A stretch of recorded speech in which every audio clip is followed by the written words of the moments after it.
Welcome back to another video on my 2007 GT500. So I've gotten some questions over the past about gear ratios and whatnot. So I'm running the 373s in this car, and you've seen some of the track performance with it. And I kind of wanted to go through, I have thought about going to like a 410 or maybe going down in gear ratios, and the end result is I decided to stick with 373s when I redid them. And I kind of wanted to show you guys my thought process with that. So this is how I'm going to go through selecting gear ratios in the future should I need to change. And I think it's a pretty decent way to go about it, so I wanted to show you guys what that was. And what it comes down to, it depends on the use of the car, but it comes down to trap speed basically. Where do you want to end up at the end of the quarter mile based on what your car makes? If you don't have the end gear ratio you want right now, you can take it to the track or just do a quarter mile street hit and see kind of where your car winds up.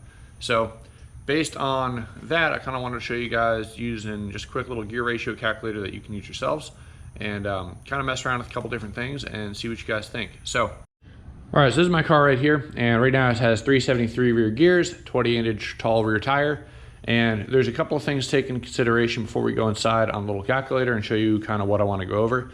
So the first thing you want to take into consideration, what size tire you're running. If you're running a 26-inch, 28-inch, I like the 28. So that's kind of the first thing to take into consideration. You'll see why later.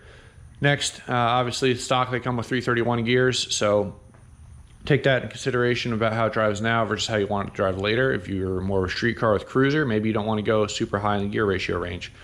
If you wind up doing drag racing, this is where it kind of starts to really play into effect, in my opinion.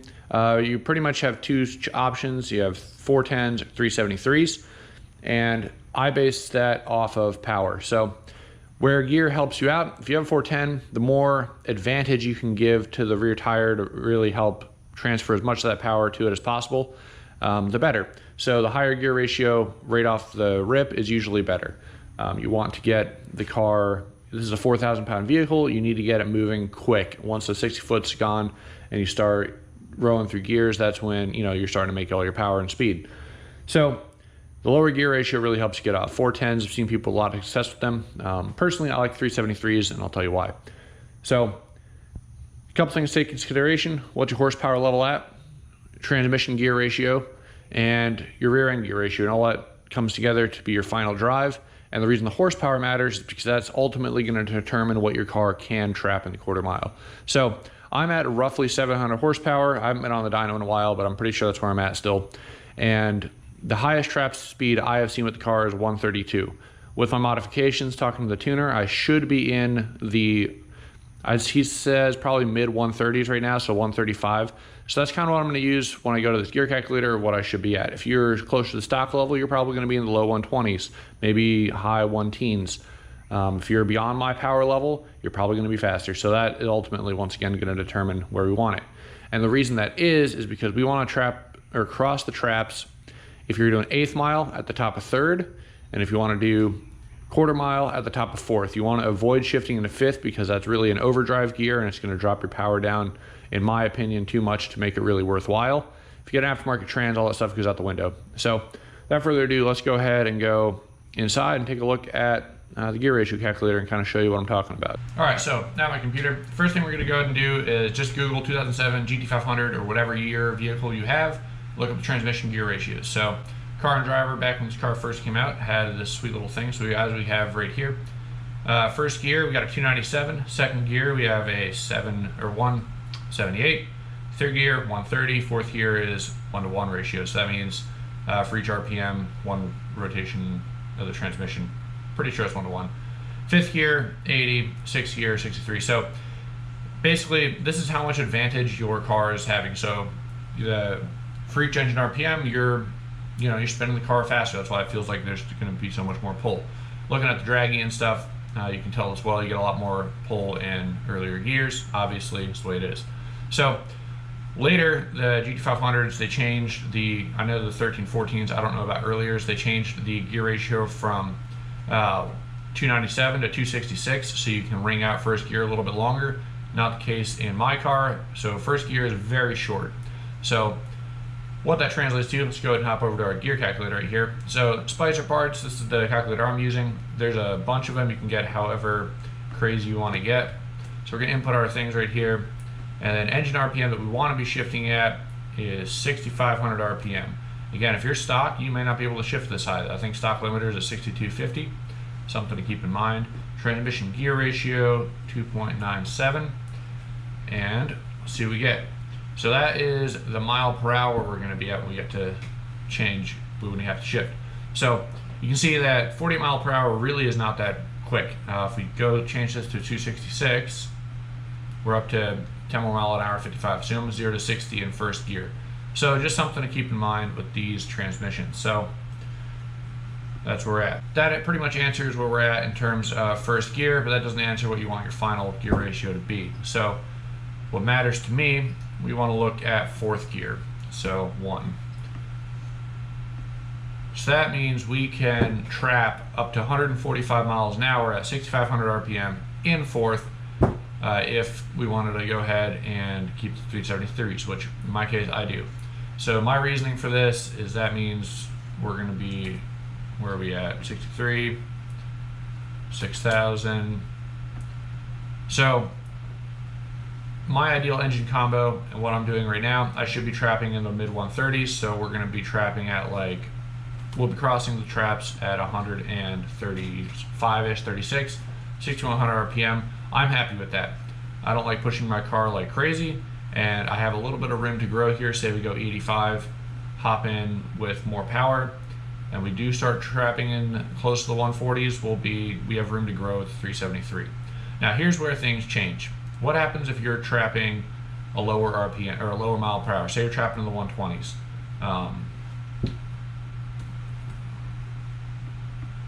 We're looking at like 55, all right, good example, 5,500 RPM, you're trapping in the 120s.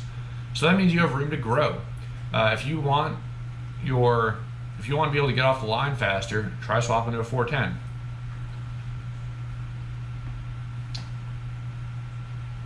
See how that changes things. Let's try 6,000 RPM. 121.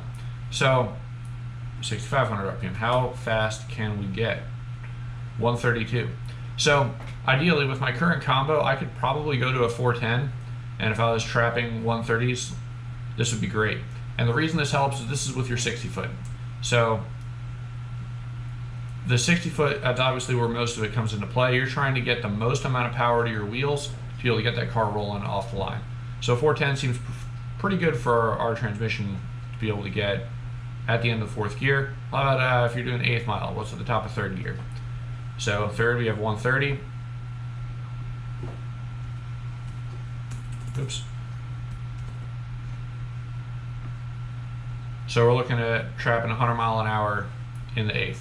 Once again, this is kind of where I'm at right now in terms of me. So 410 will probably do me pretty good.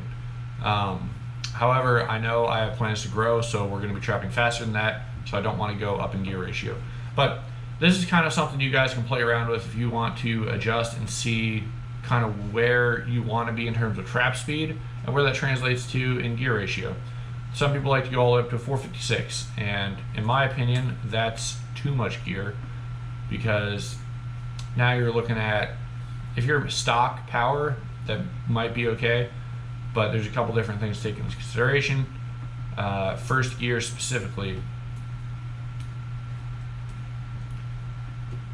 you're only getting up to 40 mile an hour before you got to shift. So that's probably at the 60 foot line. So again, it's not too bad, 48, not the worst in the world. But when it comes down to you want to be trapping 130 plus, you're going to have to be in 5th gear for something like that. And that's where, yeah, 118, I don't even know if a stock car, I'm pretty sure a stock car can go faster than that in the quarter. So maybe too much gear. Too little gear, let's go to 331 and see what the stocks are.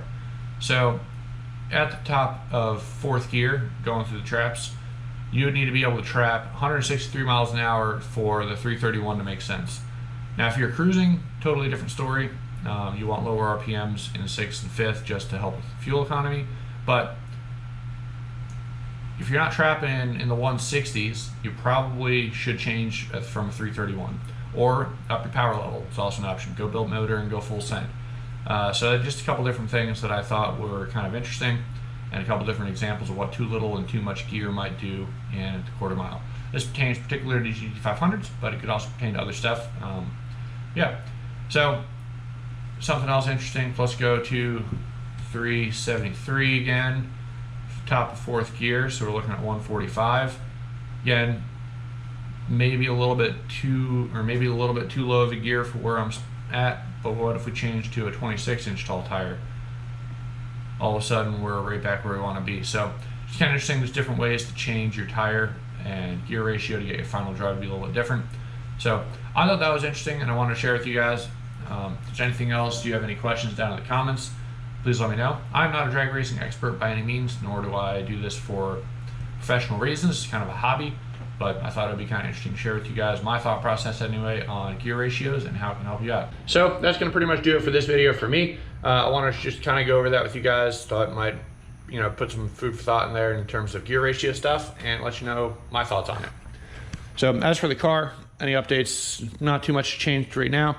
The next plan before we go to the next track outing is to be putting an ice tank in it. The next track day is the end of July, so that'll pretty much be that. In terms of ice tank stuff, very, very preliminary things we got going on.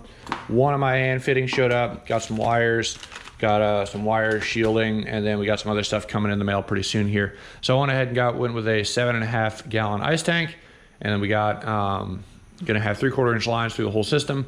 I know 1 inch lines are better, but for right now I'm sticking with 3/4 just because that's pretty much, I don't think I need 1 inch right now. We can always upgrade down the road, but the pump, the tank, and everything else, the heat exchanger, all that's plumbed for 3/4, so I'm not gonna worry about changing that. And pretty much that. So we'll go ahead and get that installed next video. Should be here for me either today or tomorrow. And the way I'm gonna have it set up, we'll have a switch on the inside of the cabin, be able to turn it on and off. And then when it's turned on, it'll be running off of the original pump relay. So this way, not pump relay, but the original pump will be the trigger for my new relay. So it'll be normal street mode, and then we can turn it off if we really need to at the track, so we can keep our eyes on the tank and everything like that for the future. So that's where the car is at. I thought you guys might be interested, and I will see you guys in the next video. Take it easy.